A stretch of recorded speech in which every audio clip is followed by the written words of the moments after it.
Don't be mad at Caitlin Clark. She's getting $28 million. Don't they want sisters to get paid? Or they don't want a white girl to get paid first? I think that's what it is, definitely what it is, since she has signed this contract, you guys, and her WNBA season has come and gone. And with that, Nike has not done one thing to promote her. We have not seen any commercials. We have not seen any ads. We have not seen any Caitlin Clark merchandise. And we for sure as hell have not seen any Caitlin Clark signature. What if I told you that the entire sports world may be appended by a single sponsorship deal? Caitlin Clark's huge Adidas contract exposes much more than simply sneakers. It also highlights gender conflicts and racial tensions. Everything we believe to be true about sports marketing is being completely thrown out the window by this transaction. I want A'ja Wilson to have a shoe, and every black young lady to have a shoe, but she's marketable. And I'm not saying you young ladies aren't, you said A'ja.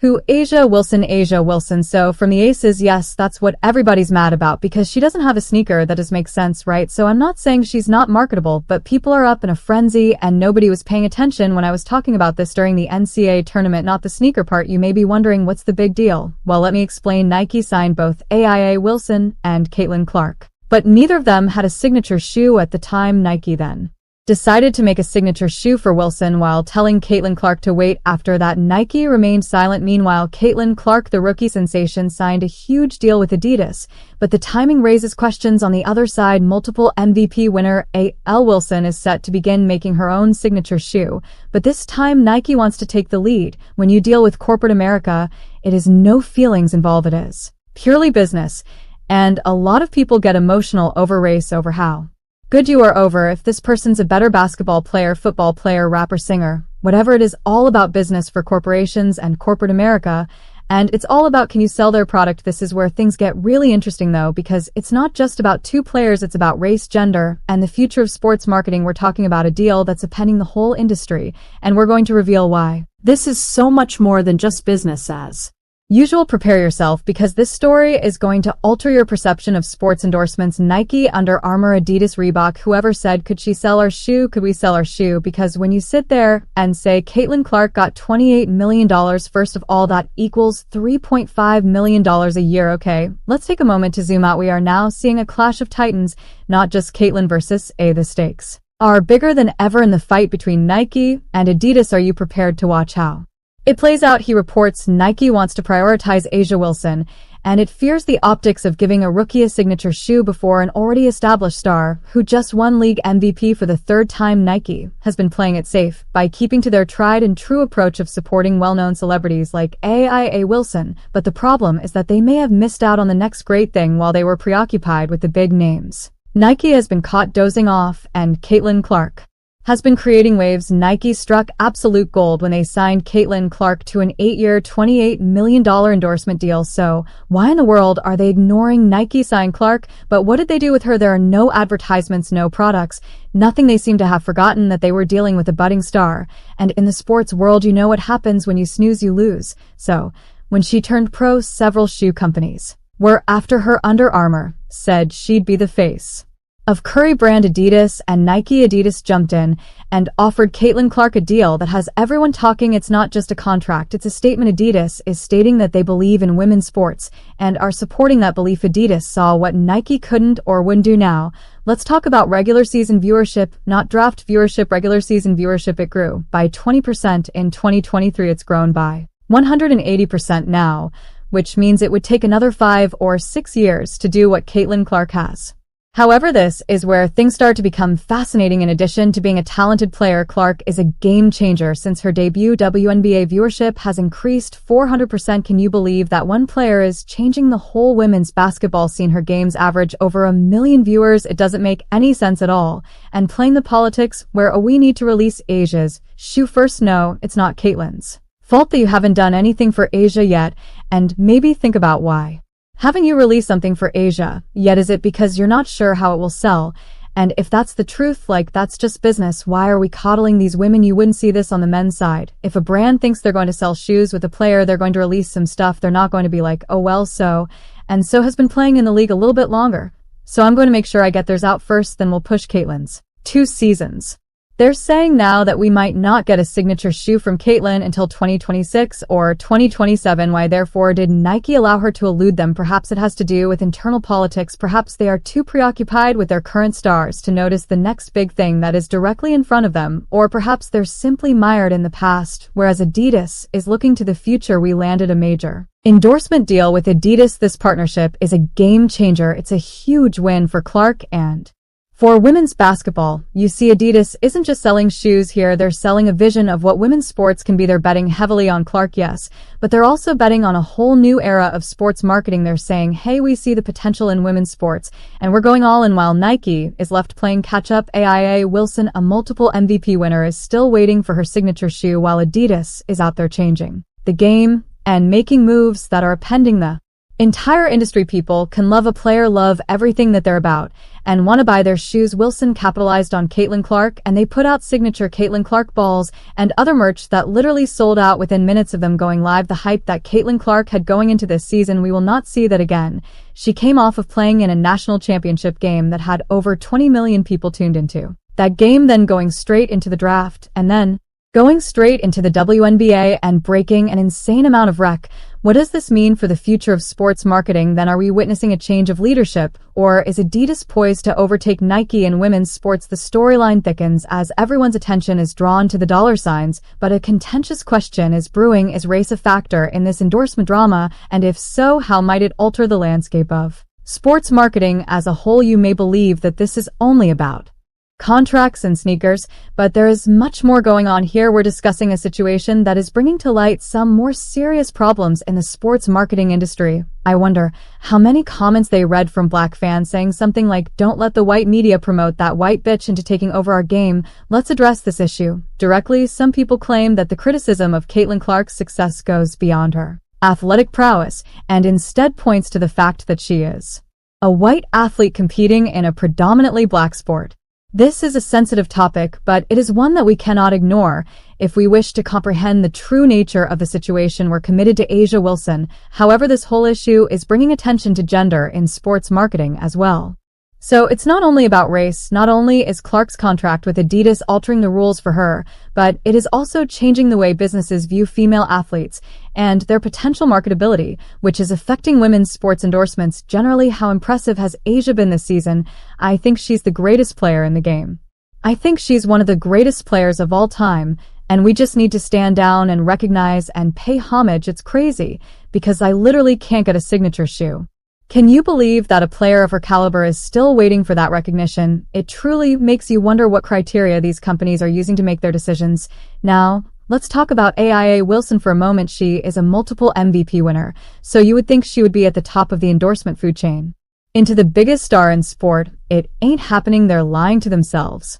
They're delusional. We are being forced by this entire situation to examine representation and recognition in sports marketing, including who gets the most attention, who gets overlooked, and why these are issues that brands can no longer ignore. These leftists are idiots. But hair race, where it gets really interesting. This situation isn't just bringing attention to issues, it's also forcing change. Businesses are being compelled to examine their prejudices and reconsider how they promote diverse athletes, and we may be witnessing a change in the sports marketing industry. Iowa Hawkeyes basketball star and top WNBA draft pick Caitlin Clark is coming to Indiana. She'll suit up to play for the Fever in Indianapolis. It's news that may have some people wanting to buy her jersey, and for some jerseys, prices are topping hundreds of dollars. Consider this: if Adidas recognizes Caitlin Clark's potential, what other opportunities exist that conventional marketing approaches might be overlooking? This could mark the beginning of a completely new era in sports endorsements, where businesses start investing in a wider variety of athletes and look beyond the usual. I were to get some gear in here, I'm sure it would sell real quick. But I haven't had access to any Indiana Fever gear. Just announced last night, the point guard who's played for Iowa is heading to play for the Indiana Fever. It's a draft pick that's motivating shoppers to show off their Caitlin Clark pride. Won another one for over $375 today. You heard that correctly. A Caitlin Clark Fever jersey sold for $375 online. In Ashton Bremer's experience, nonetheless, fans have come to him for Iowa Hawkeyes merchandise. The Caitlin Clark effect continues. The popularity surrounding the superstar is now extending to the WNBA. Yes, fans are on the hunt for anything and everything Clark now that she's officially a member of the Indiana Fever. That's something KCCI's Kayla James learned in West Des Moines today, as two local shops prepare for the expected rush. Fans are looking for anything Clark and Indiana Fever related.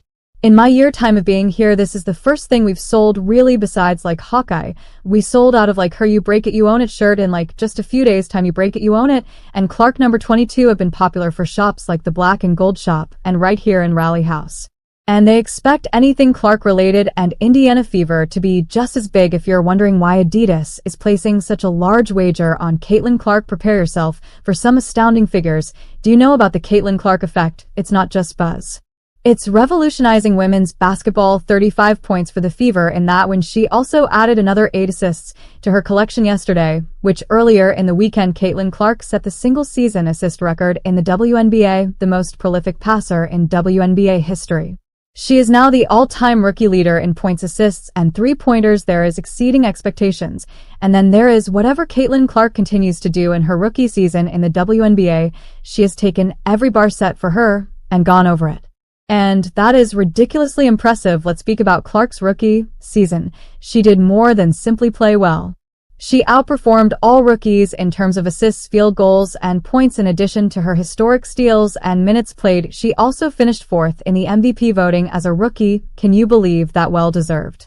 She averaged 219 points, 105 assists per game in that span. She recorded at least a dozen assists 9 times. That span also included the WNBA record 19 assists on July 17th against the Dallas.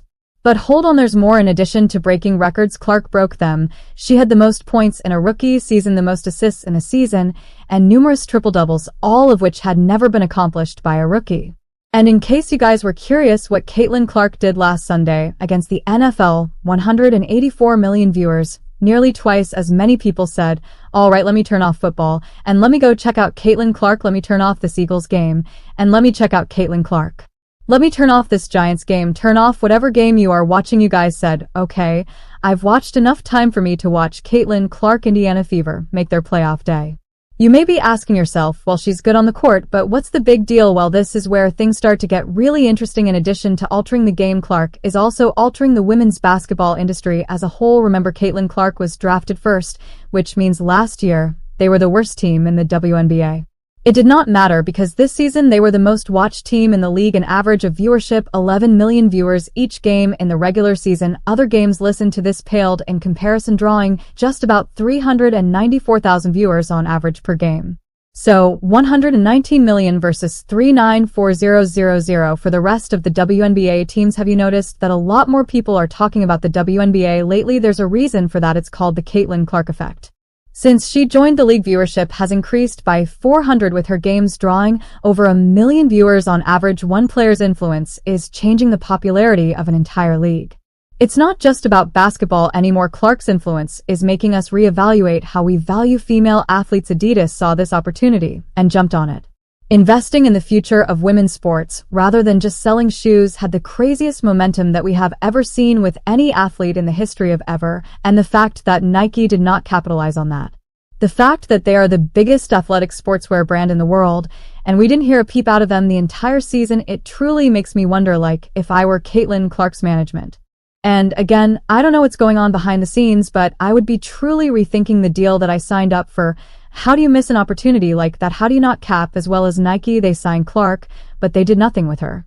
No advertisements, no merchandise, so they're probably kicking themselves right now. It's as if they were blind to the gold mine that was sitting in front of them. So many women's sports, the way I see it, we're not going anywhere. Little girls are going to play sports forever. They're going to grow up to become women who are going to continue to play sports. These teams aren't going anywhere. These leagues aren't going anywhere. It's not some startup that we hope works. It's not leaving, and it's such a wonderful investment opportunity.